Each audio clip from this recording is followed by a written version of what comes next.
Please welcome Nathan Macintosh.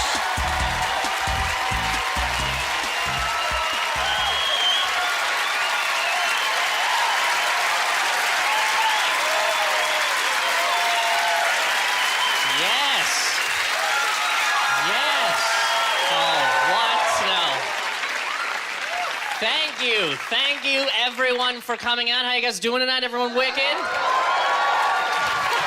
That is absolutely amazing. I just want to say, before anybody comes up to me after the show and is like, hey, man, you kind of look like that guy from that show. Yes, everyone, I do look like Fry from Futurama, okay? And it is not my fault at all right? I didn't pick this. Nobody came down and was like, hey, do you want to look like a man or a cartoon? A cartoon, yeah! Because every girl wants to sleep with Tintin, all of them.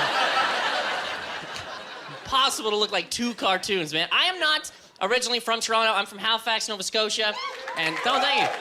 I've been living here for a while, and I am done with the transit system in this city, okay? I'm done.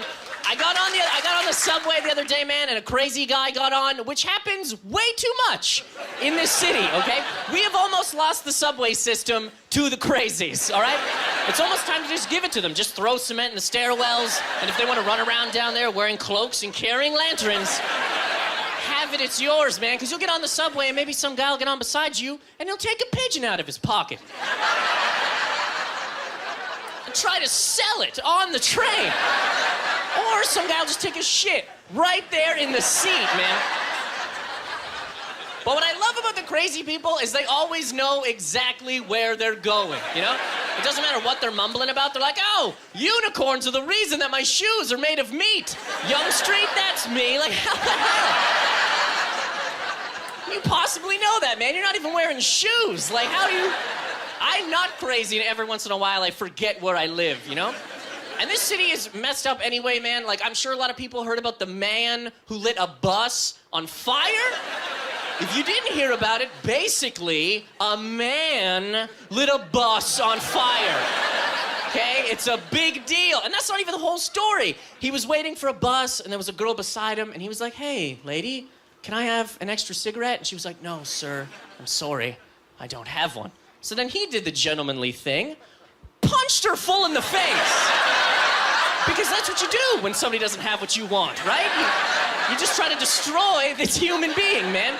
Then the bus pulls up and he gets on. The bus driver's like, dude, I just saw what you did to that woman. You gotta get off this thing. And he had a bag of lighter fluid with him. And he's like, oh yeah? You think I give a damn about this bus? Boom, now it's on fire. Which is awesome, but let's break down what this guy did, okay? He did two of the craziest things you can do on this planet in less than 5 seconds, okay? He punched a woman in the face, and he lit a city bus on a city street on fire. Now, I think he should get some time for punching a woman in the face. That is not cool at all, okay? But I think he should get 2 weeks knocked off of that time for lighting a bus on fire, okay? Because who has not wanted to light a bus on fire, man? We have all been there. You get on, the driver's like, it's really packed, and he's like, all right, everybody, keep moving to the back. There is no more room back here, dude. Nothing. You want me to get in that guy's pocket? Because that is all that is here. Or heaven forbid, you forget to ask for a transfer when you first walk on, and you got to go up to the driver and be like, listen, Lord of everything. I know that this is against the Geneva Convention and human nature, but is there any way, sir, I could please? And he's always like, well, you know, there's rules and there's regulations and my glasses are crooked and you really should have just asked when you first got on. It's like, dude, you are lucky I don't have a bag of lighter fluid, okay? Or this entire bus, starting with you. And what I love, too, is that you know that was that crazy guy's moment in the sun, you know? He peaked on that day, okay? Because the rest of us want to be like doctors or lawyers or whatever, but crazy people have their own system of what is totally awesome, you know? So I'm sure he punched the woman in the face, lit the bus on fire, and then just stood back and looked at it all and was like, I've made it, and then ran into the night. Went home and put on a cape and ate Nutella or whatever it is that he does.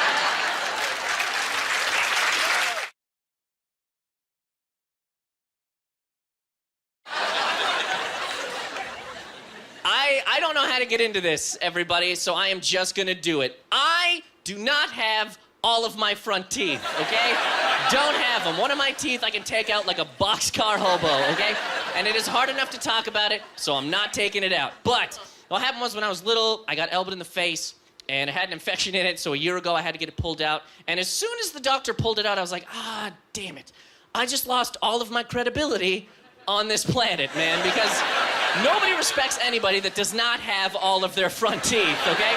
College diplomas and any kind of education mean nothing if you do not have a full set of teeth in your face, okay? If your doctor came into the room and didn't have a front tooth and was like, hey, I'm just gonna operate on you, fuck you, dude, I'll do it myself. Wouldn't even let him near you. If Barack Obama wakes up tomorrow missing a front tooth, until he gets that fixed, he is no longer running the free world, okay? And then what sucks is this is actually the second fake tooth that I've had in my life, because a couple of weeks ago, I was at home brushing my tooth, which is not glamorous by any stretch, but it's what Nathan has come to live with, okay? So I'm brushing this tooth, and then I dropped it. I dropped the tooth, and in slow motion, I was like, that tooth is fine. Like, it's gonna be money. It's gonna hit the sink and bounce back into my mouth, and they're gonna yell cut on a Colgate commercial I didn't even know I was a part of. Now what happened, though, the tooth hit the sink and shattered, okay? Shattered. So I'm 24 years old, looking at my toothless self in the mirror, and a shattered fake tooth in the sink, and the first thought that came to my head was like, man, I've got to get a lot funnier right now.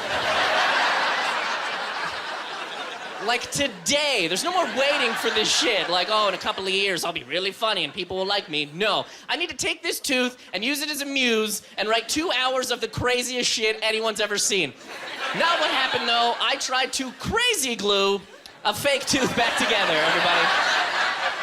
I don't know if you had a mirror in front of you when you were at your lowest point in life. Like maybe you had to go to the food bank one day and you just carried a cosmetic mirror watching yourself like, this sucks.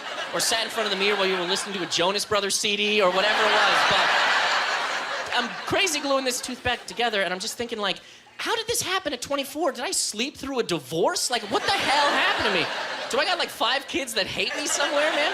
Really sucks about this tooth is that over this past year, it is weird talking to girls, okay? It is odd because it's not a first date thing. You cannot say like, oh, hey, can I buy you a drink? Also, I don't have all the human dignity teeth. You cannot say that. That is like, that kind of thing is something you hold for like 2 years into a marriage, man.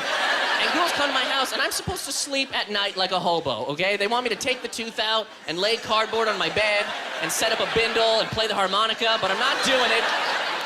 I do not want to do any of those things, okay? But if I don't take it out, then the next day it's all wobbly and stuff, and I'm like, that sex was not worth this wobbly tooth.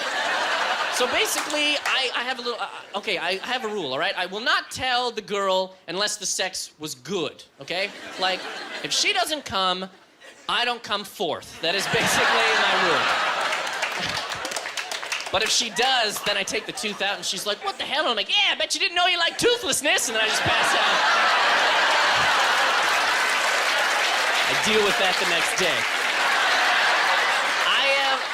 I think I'm with a lot of people when I say I am done with Facebook. Can everyone just say that is it with Facebook? For one, because I've been single on Facebook now for a little while, and when you're single on Facebook, you get those little dating website ads that make fun of you every single time you log in. And at first they started off cool. It was like, hey Nathan, do you want to meet hot girls? I'm like, yeah, hot girls, that's awesome. And then they appeal more to your man side as the months go on. It's like, yo, dude, do you like tits? Covered in oil with girls attached to them. I'm like, yeah, I do. Girls, tits, and oil. Let's wrap all of that up. Now I've been single on Facebook so long, the ads literally say, do you like girls? As if like my grade 8 bully is making these dating website ads, man. And I'm just tired of it because me and my ex-girlfriend broke up and she was like, we should stay friends on Facebook. And I was like, I would like to get over this sometime in my life. Because if you and somebody break up and stay friends on Facebook, it's like you never broke up at all, man. It's like they're sitting beside you 24 hours a day, telling you what events they're going to and how they're feeling. Like, oh, I'm a little happy. I'm a little sad. I just had breakfast. Oh, and here's who I'm fucking now, yeah. But yeah, me and my ex-girlfriend broke up, and me and her never fought at all, which sounds like the coolest thing in the world. It's like, that guy went through a relationship where they didn't fight. But no, it sucks, because that's totally the reason that we broke up, okay? Because we didn't know how to handle these situations. So the one time that we did fight, we're arguing with each other about stuff we've clearly been holding in for months, you know? Like, I told you I didn't eat that chicken finger. Shit that should have been resolved at the time, you know? So here's my advice to anyone. If you're seeing somebody and things are going good and you guys haven't fought yet and it's been like 4 or 5 months, just start some shit, okay? Just jab that person in the throat or poke them in the eye. Start something. And they're like, why are you doing this? To save this relationship. Because if you do not fight for a long time, then you do, it is over, okay? It doesn't matter how big or small the fight is. It could just be like, hey, where's my pen? Pen? Where's my life, bitch? And the whole thing over a pen, man. Me and her actually got into one fight. We got into a fight about the yoga pants, stretch pants. Because she came home one day and she was like, Nathan, I'm gonna go out and buy a $100 pair of stretch pants. And I was like, are you crazy right now? You can go to Walmart and buy $15 stretch pants that will do the same thing. And she goes, no, Nathan, you can't. Also, what I should say is when I do that girl voice, I'm not trying to make fun of girls at all, okay? I'm not. Because my voice pretty much sounds like that anyways, all right? But I need something to differentiate, and I can't just be like, no, you can't, Nathan, because who is that girl? And why is she so angry and tall? But anyway, she's like, no, you can't. I need those pants, because those ones make my ass look good. And I was like, oh, really? Do you know what else makes your ass look good? No pants at all. Why don't you try that? I guarantee, girls, if you walk down the street with no pants on, guys will be like, hello, how are you? That is a fact. Especially if you had $100 in your hand that you just saved, you know?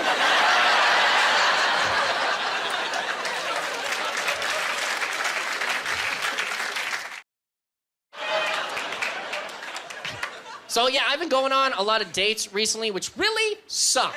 They are not fun, except it must be amazing to be a girl on a date, man. It must be the best things you can do with your time. Like, hey, what are you up to tonight? Oh, me? Well, I'm gonna go get shit for free, and if I wanna fuck, I can. Peace! Like, it must be awesome. So awesome to be a girl on a date, man. Like writing a test with all the answers. It's the easiest thing.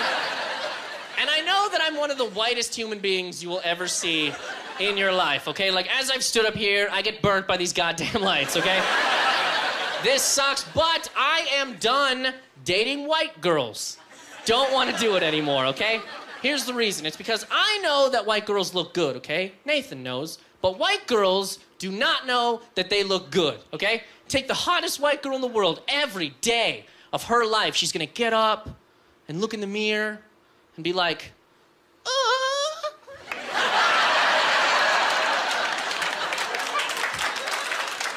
my hair is so stupid, and look at this fat right hand. I can't leave the house with this fat hand, but my nostrils are too oval, and one of my eyes is bigger than the other. You're fucking winking right now, of course. I dated one black girl in my life, okay? And I swear to God, if I could trade my mom for 2 more, my mom's gone, okay? Gone. I don't know where she'd go. I don't care. I would give my mom to Somalian pirates, all right? For 2 black girls, man. Because like I said, I dated one, and she had the most confidence out of anyone I've ever met, man. Like one day she asked me how she looked, and when I started to give my opinion, she was like, your opinion can suck my dick. But that is amazing. You asked me how you looked, and then you told me to blow you. That doesn't make most confidence ever. And then every white girl I've ever dated, I don't have any knees. Where?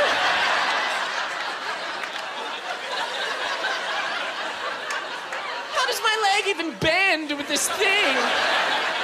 Plus they're too low in my leg. I've got too much thigh and not enough calf.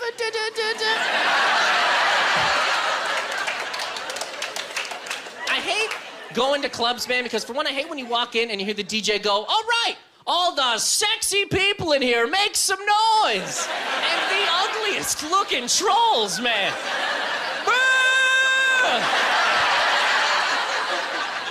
Looks like some of these people crawled out from under a bridge. Check their coat and hooves. And then hit the dance floor. And I also can't stand them because there's always just a group of guys standing on the wall doing nothing. It's like, what are you doing right now? Are you waiting for a girl to pass out so you can swarm her? Is that what this is? Like, yo, dude, that girl's about to fall down. I got her. So ridiculous, man. Like, the place is called a dance club. It has dance in the title, okay? Like, I don't think you would go to a movie theater and buy a ticket and then hang out in the lobby, man. And plus, it amazes me how, like, offended some girls get at clubs when they get hit on. They just get so angry. They're like, listen, sir. They call you sir. That happens. Sir, I do not want to get hit on, okay? I am just here to hang out with my friends and dance, okay? And it's like, that's awesome. If you just want to hang out with your friends, fine. But if you do not want to get hit on, the club, probably the worst place to try to hide from guys, okay? Because guys will hit on you at the library, you know? Guys will hit on you while you're putting mail in the box. Just drive by and be like, nice maneuver. What the fuck? We do that, but the club, pretty much, that's what we're going to do. Say some horrible things to girls, okay? So I don't understand how a girl goes to a club and acts like she wasn't at least expecting to get hit on, you know? That'd be like me not expecting to get shot. If I was to walk into the woods during hunting season, dressed like a deer. And then when I do get shot, I turn around and go, what the hell is your problem, man? God, I just came here to dance. I also just think it's funny that girls can actually just turn down a guy at a club and be like, no, I don't want to get hit on tonight. Because girls can just get sex whenever they want. Whenever. Just walk into the bank and be like, I want to have sex. Me too. Gone. That is all that has to happen, you know? But when guys want to have sex, it's a little bit different, okay? We actually have to achieve some shit before we even make the attempt, you know? Like, we got to go to school, or get a job, or have a nationally televised comedy special.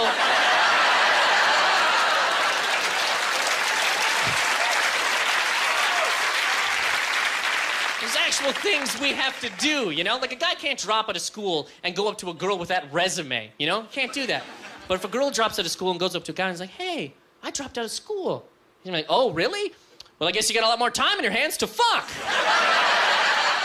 Then don't you, because we don't care, okay? Think of it this way. A homeless man is not having sex, okay? Not at all. Way too many obstacles, okay? A homeless woman has a pretty good chance sometimes, okay? Because even if one came in here right now and was like, hey, any of you guys want to have sex? Everyone would be like, no, that's disgusting. But then as soon as she leaves, somebody's like, I gotta go have a smoke.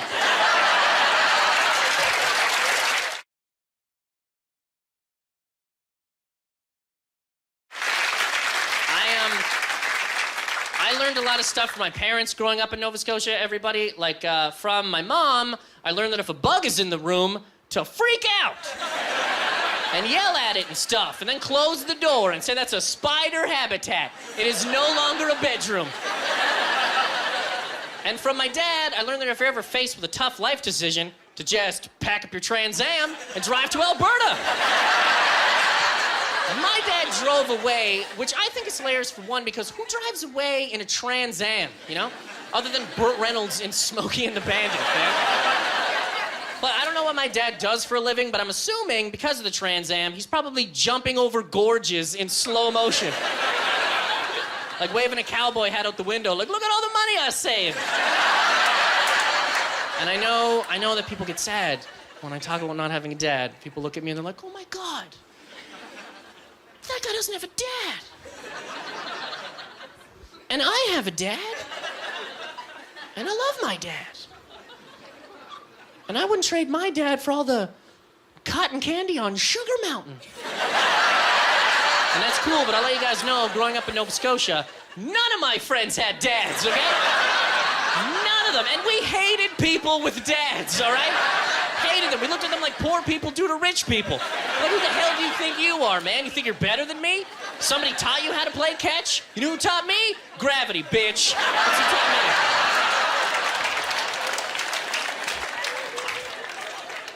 I actually met my dad one time, man. He came to my house when I was 5, and I was like, oh, look, a big, white, red-haired guy. He's like the bigger version of the small version that I am. And then he came in, he goes, yo, kid, you want to play 52-card pickup? And I was like, a game, yay! And my mom's like, no! Cards everywhere. And so I'm picking up cards, and then my dad's like, yo, kid, you want to hear a joke? And I was like, I'm 5, man. Joke? That's awesome. And he goes, why did the orange stop in the middle of the road? I was like, I'm gonna have to remind you again, sir, that I am 5. I do not know. And he's like, because it ran out of juice. And then he disappeared out of my life forever.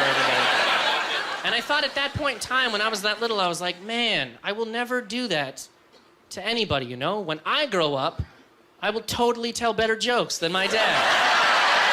My name's Macintosh, guys. Thank you so much.